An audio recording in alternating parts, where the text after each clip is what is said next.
प्यारे बच्चों, very good morning. अभी हम आज की जो चर्चा हमारी होगी वो ऊंचाई और दूरी को लेकर जो भी आपके लिए समस्याएं होंगी, जिस भी तरीके की विषम परिस्थितियां आपके लिए रही होंगी अब तक, वो आगे से अब नहीं होने वाली हैं। ऊंचाई और दूरी के संदर्भ में जो छोटी छोटी चीज़ें हैं उसे सीखा जाएगा, कैसे समझेंगे इसे, किस तरीके से जानेंगे, उसके विषय में आज यहाँ पर चर्चा करेंगे हम लोग। तो ऊंचाई और दूरी क्या है? अब जैसा कि नाम ही उसका है ऊंचाई और दूरी, तो निश्चित है कि कोई ना कोई क्या होगी, ऊंचाई होगी। जैसे मान लीजिए ये है मेरे पास, ये पेन है, इसकी कोई ना कोई क्या है, ऊंचाई है। किसी बिंदु से इसकी क्या दूरी, यानी कि ये इसकी ऊंचाई है और किसी बिंदु से इसकी दूरी, तो ये हो गई ऊंचाई और दूरी। यानी या तो उस निश्चित बिंदु से इसकी दूरी ज्ञात किया जाए या तो इसकी ऊंचाई कितनी है ये ज्ञात किया जाए। अब ऊंचाई और दूरी के अंतर्गत जैसे कोई मीनार है, कोई वृक्ष है, कोई पतंग है उड़ रही है, तो इन सब की, उस वृक्ष की ऊंचाई, उस मीनार की ऊंचाई या उस पतंग की ऊंचाई कितनी है, इस तरीके के प्रश्न आपको ज्ञात करने पड़ते हैं इसमें। तो यहाँ पर अगर हम बात करें ऊंचाई और दूरी की, तो सबसे पहले बात करते हैं कि यहाँ पर दो तरीके के कोण बनते हैं, एक उन्नयन कोण और एक अवनमन कोण। तो सबसे पहली चर्चा उसी पर की जाएगी कि उन्नयन कोण क्या है और अवनमन कोण क्या है, इसे हम किस प्रकार से समझें। ठीक है, तो चलिए बात करते हैं सबसे पहले किसकी, कोण की, कि कौन सा कोण उन्नयन है और कौन सा कोण अवनमन है। जैसे मान लीजिए ये आपका धरातल है और इस धरातल पर, ये आपका धरातल है, इस धरातल पर मान लीजिए आपकी पानी की टंकी है। थोड़ी देर के लिए मान लेते हैं कि ये आपकी पानी की टंकी है, ये आपकी पानी की टंकी है, ऊपर से पैक है और बीरू जो है इस टंकी पर चढ़ जाता है।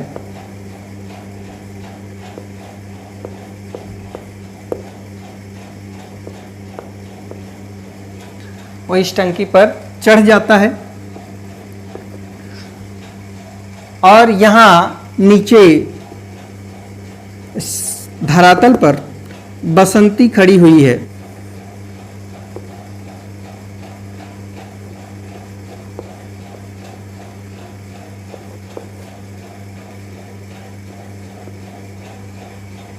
ऐसे तो बसंती ऊपर बीरू यहाँ टंकी पर चढ़ा हुआ है, बसंती इसको क्या करती है, देखती है।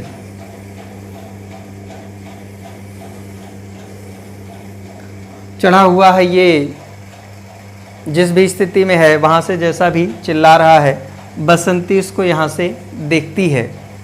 तो देखने के लिए ये बसंती की निगाह है, नेत्र हैं, उसके नयन हैं, तो वो क्या है कि इस धरातल के सीध में इसका नेत्र है।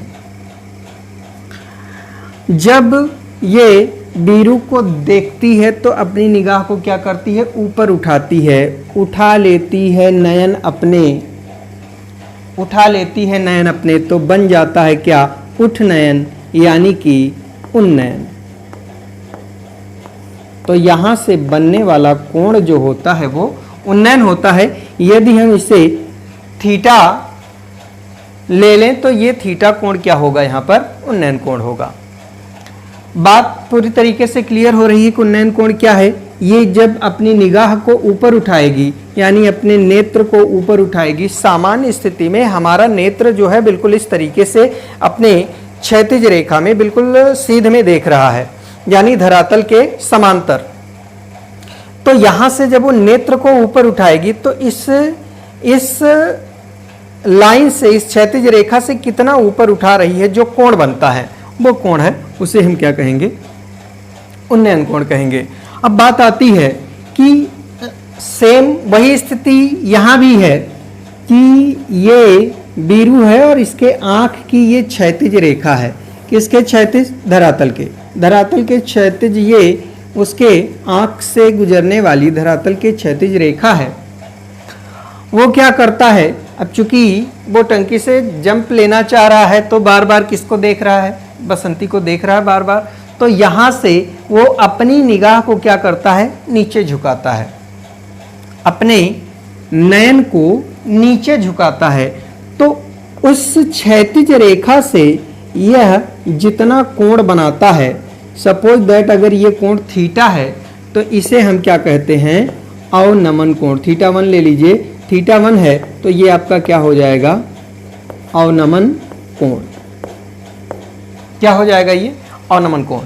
बात को समझेंगे कि जब हम एक क्षैतिज से अपने नेत्र को ऊपर उठाते हैं तो जो हमारी क्षैतिज रेखा है, या यूँ समझे हम कि धरातल के समांतर हमारे नेत्र की जो क्षैतिज रेखा है उससे जब हम ऊपर उठाते हैं तो बनने वाला कोण क्या होता है, उन्नयन कोण। और यदि हम ऊपर कहीं पर बैठे हैं, मान लीजिए छत पर खड़े हैं, छत से नीचे को देखते हैं तो हमारे आंख की धरातल के क्षैतिज जो रेखा है, धरातल के समांतर जो रेखा है, उससे जब हम नीचे की तरफ देखते हैं तो बनने वाला कोण जो होता है वो क्या होता है, अवनमन कोण। और ध्यान दें तो आपको ये पीछे की क्लासेज में पूरी तरीके से बताया गया होगा कि ये एक रेखा और इसके समांतर ये एक तिरछी रेखा इसे काट रही है, तिर्यक रेखा काट रही है, तो बनने वाले ये कोण क्या होते हैं, आपस में बराबर होते हैं। और इन्हें हम किस नाम से जानते हैं तो आपको पता होगा, क्या है ये, एकांतर कोण है। तो ठीक इसी प्रकार की स्थिति यहाँ होती है, ये धरातल है और उसी के समांतर ये रेखा है, तो यहाँ पर ये कोण इस कोण के बराबर होगा, यानी कुल मिला जुला के हम समझ सकते हैं कि थीटा 1 इज इक्वल टू क्या होगा, थीटा होगा। ठीक है, तो ये बात आपको क्लियर हो रही है। तो यानी कि यदि हम सामान्य से या अपने यूं कहें कि जो हमारी धरातल के समांतर क्षैतिज रेखा है उससे जब हम अपने नेत्र को ऊपर उठाते हैं तो बनने वाला कोण उन्नयन कोण, और जब नीचे झुकाते हैं तो बनने वाला कोण अवनमन कोण होता है। क्लियर है, ये बात उन्नयन और अवनमन कोण की है कि उन्नयन कोण क्या है और अवनमन कोण क्या है। ये बात क्लियर हो गई। पीछे की क्लास में आपको बताया गया था, जो त्रिकोणमिति में पीछे की कक्षाओं में जो चर्चा की गई, वो उसमें से बहुत थोड़ी सी चीज़ें यहाँ पर लागू होंगी।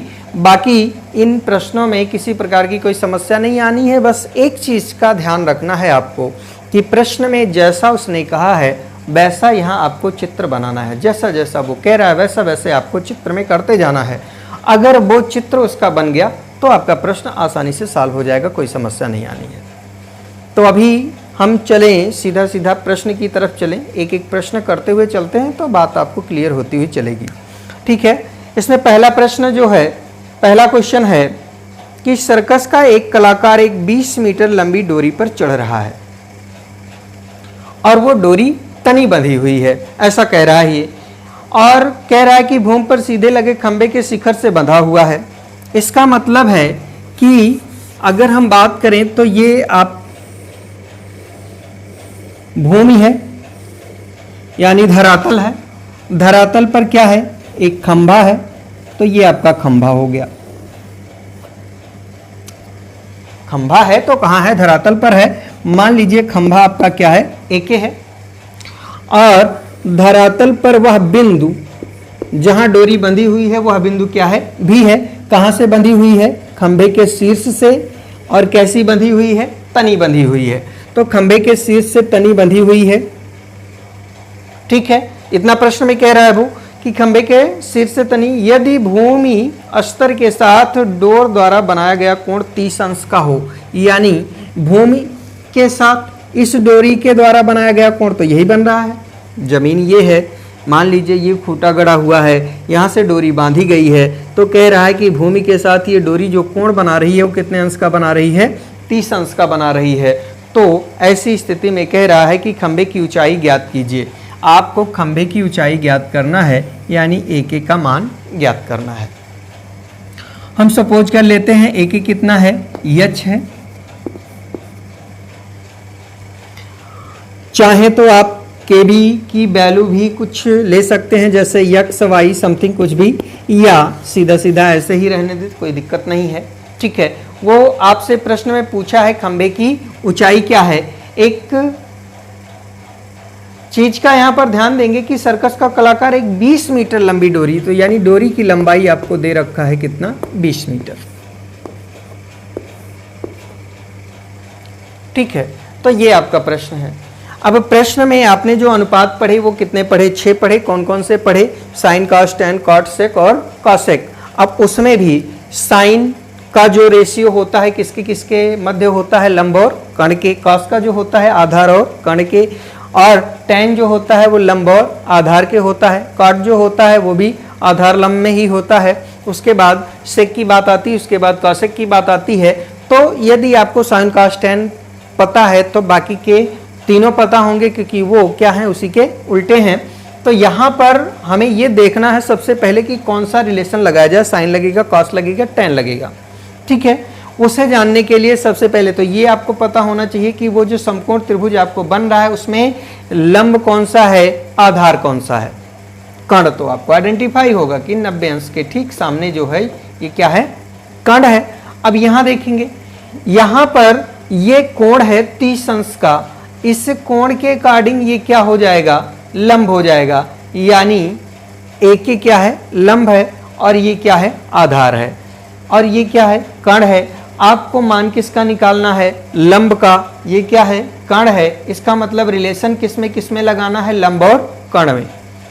बस यही इतना आपको यहाँ ध्यान देना है। जो आपको ध्यान देने वाली बात है कि आपको करना क्या है, बस उतना ही आपको यहाँ ध्यान देना है। ये लंब रहा, ये कर्ण रहा, तो लंब और कर्ण का रिलेशन लगता किसमें है, साइन में लगता है।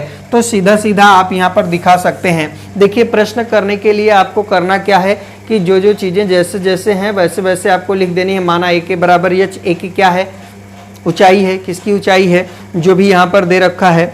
जैसे यहाँ पर कह रहा है कि खंबा है, तो खंबे की ऊंचाई ए के बराबर एच आपने क्या किया है, माना है। और डोरी की लंबाई ए बी बराबर कितना है, 20 है।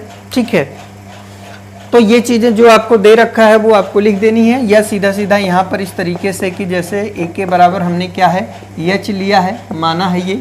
और हमें पता क्या है, ए बी का मान कितना है, 20 मीटर है। ठीक है, हमें h का मान निकालना। मैंने बताया कि समकोण त्रिभुज में आप अप्लाई करेंगे। समकोण त्रिभुज, कौन सा त्रिभुज है, ए के वी में। इस समकोण त्रिभुज में जब आप अप्लाई करेंगे तो क्या लगाएंगे, मैंने आपको बताया कि ये लंब है, ये कर्ण है। लंब और कर्ण का रिलेशन किस में लगाना है आपको, साइन में। तो हम लगा देंगे साइन थीटा की जगह पे क्या है, 30 है, बराबर होता क्या है, लंब बटे कर्ण। लंब, या आप लिख लेंगे उसे, साइन थीटा बराबर होता क्या है, लंब बटे कर्ण होता है। अब यहाँ पर रख देंगे, थीटा की वैल्यू यहाँ कितनी है, 30 है, बराबर लंब यहाँ पर क्या है, ए के है, कर्ण आपका क्या है, ए वी है। ठीक है, अब यहाँ साइन 30 का मान आपको पता होना चाहिए, सबको पता होगा। साइन 30 का मान कितना होता है, 1/2 होता है। ए के का मान है कितना, h है। ए बी का मान कितना है, 20 है। ये इधर बटे में इधर ले आएंगे, गुणे में चला आएगा, तो यहाँ से h इक्वल टू हो जाएगा 1/2 मल्टीप्लाई बाई 20। इसे काटेंगे, कितना बार जाएगा, तो h बराबर कितना आ जाएगा, 10 मीटर। यानी आपकी जो इस खंभे की ऊंचाई है वो कितनी है, 10 मीटर है।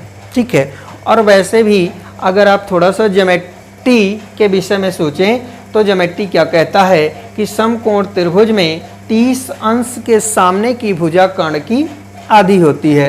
कर्ण यहाँ कितना है, 20 है। 30 अंश के सामने कौन सी भुजा है, ए के। तो ये ए के भुजा कर्ण की क्या हो जाएगी, आधी हो जाएगी। कर्ण 20 है तो ये कितना हो जाएगा, 10 हो जाएगा। फिलहाल ये त्रिकोणमिति है तो आपको उसी तरीके से यहाँ पर सॉल्व करना है, उसी तरीके से बताना है। तो ये क्वेश्चन क्लियर हुआ होगा। ठीक है, अगर किसी प्रकार की समस्या हो रही तो मैं एक बार रिकॉल कर देता हूँ, ध्यान से सुन लीजिए। क्या है, वो कह रहा है कि एक डोरी है जो एक खंभे से बंधी हुई है। एक सर्कस का कलाकार एक तनी डोरी पर चढ़ता है, वो डोरी एक खंभे से बंधी हुई है और जमीन से वो डोरी कितने अंश का कोण बना रही है? 30 अंश का। डोरी की लंबाई दे रखा है कितना? 20 मीटर। खंभे की ऊंचाई आपको ज्ञात करनी है। तो इस तरीके से आपके पास एक समकोण त्रिभुज बनता है। इस समकोण त्रिभुज में ये कर्ण, ये लंब, कर्ण और लंब आपको पता है, तो कर्ण और लंब का रिलेशन लगाएंगे। लगता किसमें है? साइन थीटा में। तो साइन थीटा बराबर क्या हो जाएगा? लंब बटे कर्ण। लंब बटे कर्ण लगाएंगे तो लंब यहाँ पर क्या है? AK है, और कर्ण क्या है? AB है। AK का मान कितना है? H है। AB का मान कितना है? 20 है। हमने रख दिया, उसके बाद इसे सॉल्व कर लिया, तो यहाँ से H की वैल्यू जो आई वो कितनी आई? 10 मीटर आई।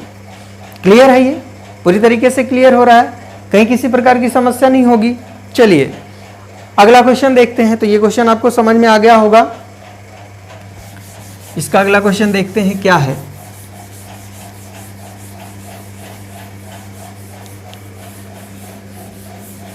नेक्स्ट क्वेश्चन की बात कर रहा है, वो क्या है? इसमें अगला क्वेश्चन कह रहा है कि आंधी आने से एक पेड़ टूट जाता है। अब ध्यान से समझिएगा वो क्या कहना चाह रहा है, फिर मैं यहाँ पर आपको बना के बताता हूँ कैसा है। आंधी आने से एक पेड़ टूट जाता है। टूटा हुआ भाग इस तरह से मुड़ जाता है कि पेड़ का शिखर जमीन को छूने लगता है। प्रश्न क्या कह रहा है कि एक वृक्ष है, इस तरीके से वृक्ष है। वृक्ष है तो कहाँ होगा? जमीन पर ही होगा।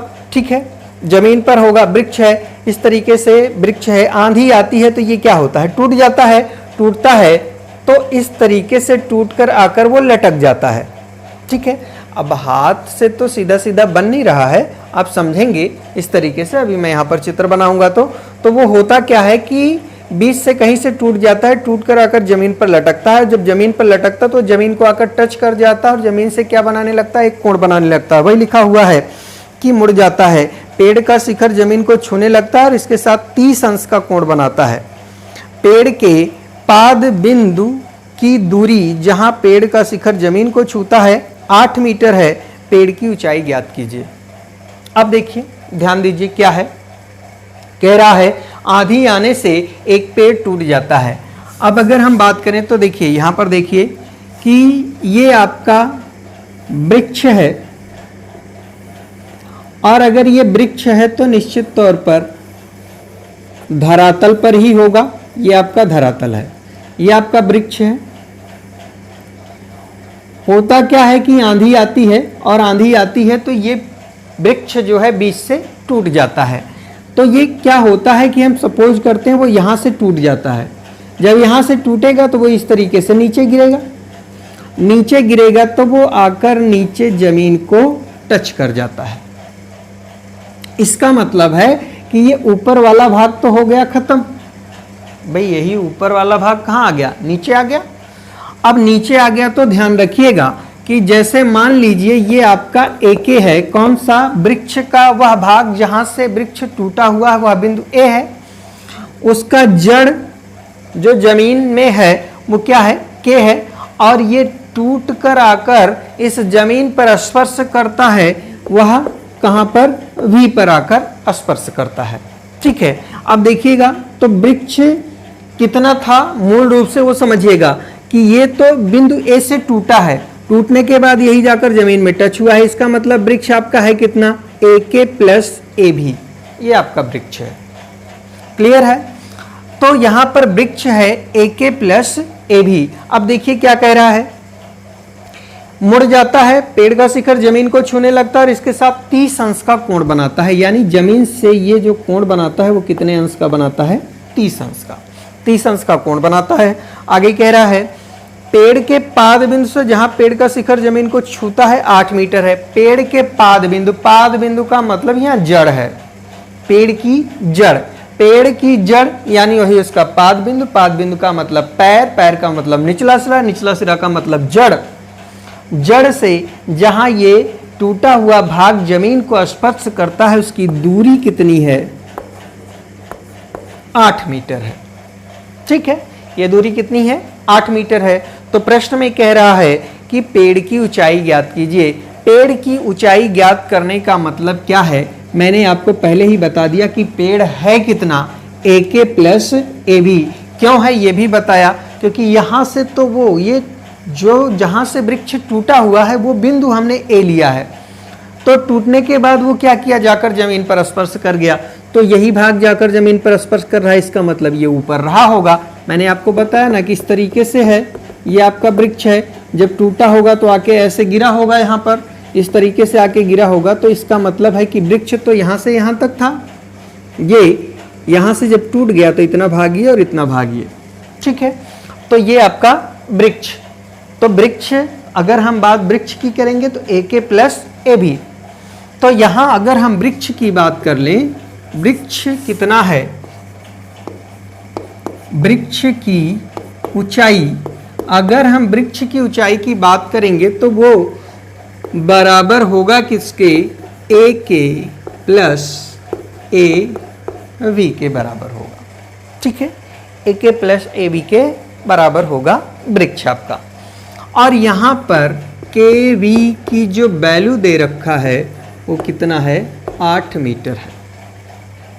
हमारे पास एक समकोण त्रिभुज है, समकोण त्रिभुज कौन सा है, AKV। हम AKV में अप्लाई करेंगे, क्या अप्लाई करेंगे वो देखिए।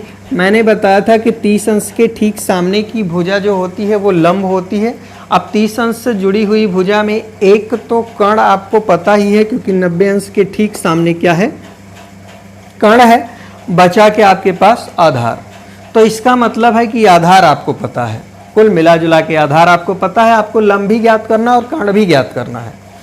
लंब ज्ञात करने के लिए आप tan लगा सकते हैं, कर्ण ज्ञात करने के लिए आप कास भी लगा सकते हैं, साइन भी लगा सकते हैं, क्योंकि लंब ज्ञात हो जाएगा तो साइन भी लगा सकते हैं आप, नहीं तो आधार आपके पास है तो कास लगा सकते हैं, दोनों स्थितियों में। तो यहाँ की यदि हम बात करें तो सबसे पहले समकोण त्रिभुज में हम अप्लाई क्या कर लेते हैं, tan अप्लाई कर लेते हैं। तो tan 30 बराबर होगा क्या, लंब बटे आधार। लंब यहाँ पर क्या है, AK है, आधार क्या है, KB है। tan 30 का मान कितना होता है आप सभी को पता होगा, 1/√3। पिछली कक्षाओं में इसके विषय में बेहतर तरीके से चर्चा की जा चुकी है। AK का मान आपको ज्ञात करना है, KB का मान कितना है, 8।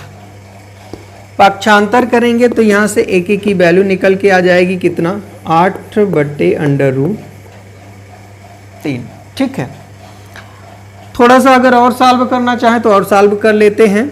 यहाँ √3 से ऊपर √3 से नीचे क्या कर देते हैं, गुणा कर देते हैं, तो ये हो जाएगा 8√3 और √3 में √3 का गुणा करेंगे तो क्या आ जाएगा, 3 आ जाएगा, इतना मीटर। ये किसका मान आ गया, AK का। पुनः समकोण त्रिभुज, समकोण त्रिभुज कौन सा, AKV में अभी हम क्या लगा देंगे, कास लगा देंगे, cos 30। cos बराबर होता क्या है, आधार बटे कर्ण होता है, आप सब जानते हैं। आधार यहाँ पर क्या है, KV, कर्ण क्या है, AV, ठीक है, KV। cos 30 का मान, cos 30 का मान आपको पता होगा कितना होता है, cos 30 का मान √3/2, cos 30 का मान √3/2 बराबर यहाँ KV का मान कितना है, 8 है, बटे और AB तो आपको निकालना है। तो यहाँ से AB की वैल्यू निकालेंगे तो क्या हो जाएगा, ये इधर चला आएगा, ये इधर चला जाएगा, तो 8 दूनाई 16 बटे ये √3, √3 से ऊपर √3 से नीचे हम क्या कर लेते हैं, गुणा कर लेते हैं, ठीक है। तो ये हो जाएगा क्या, 16 √3 बटे √3 में √3 का गुणा तो क्या हो जाएगा, 3 हो जाएगा, ठीक है। ये आ गई AB की वैल्यू। आपको निकालना क्या है, वृक्ष की ऊंचाई। आपको निकालना क्या है, वृक्ष की ऊंचाई। क्या निकालना है, वृक्ष की ऊंचाई। मैंने बताया वृक्ष की ऊंचाई क्या होगी, यहाँ पर इंडिकेट किया गया है AK plus AB, AK plus AB। AK की वैल्यू आपने निकाल रखी है, कितना है, 8√3/3, 8√3/3 प्लस AB की वैल्यू भी निकाल रखी, कितना है, 16√3 बटे, डायरेक्ट जोड़ सकते हैं हम लोग, कोई दिक्कत नहीं है। तो ये 8√3 16√3 मिलके कितना हो जाएगा, 16 8 कितना हो जाएगा, 24√3 बटे क्या 3 काटेंगे, 3 8 24 यानी 8√3। वृक्ष की ऊंचाई कितनी आ जाएगी, 8√3 मीटर आ जाएगी। ठीक है, तो ये क्लियर है पूरी तरीके से कि किस तरीके से इसे करेंगे, कैसे इसे समझा जाए, ये आपको पूरी तरीके से क्लियर हो रहा है। प्रश्न में जो कहा था उसका चित्र बन गया। चित्र बनने के बाद आपको ये क्लियर हो रहा होगा कि वृक्ष की ऊंचाई, मैंने आपको बताया कि वृक्ष की ऊंचाई क्या है, इतना पार्टी है इतना पार्टी है, तो दोनों को जोड़ेंगे तो वृक्ष की ऊंचाई निकल के आएगी। और केवी की वैल्यू आपको मालूम है कितना है, 8, क्योंकि प्रश्न में वो कह चुका है। बनने वाला कोण कितना है, 30 अंश है।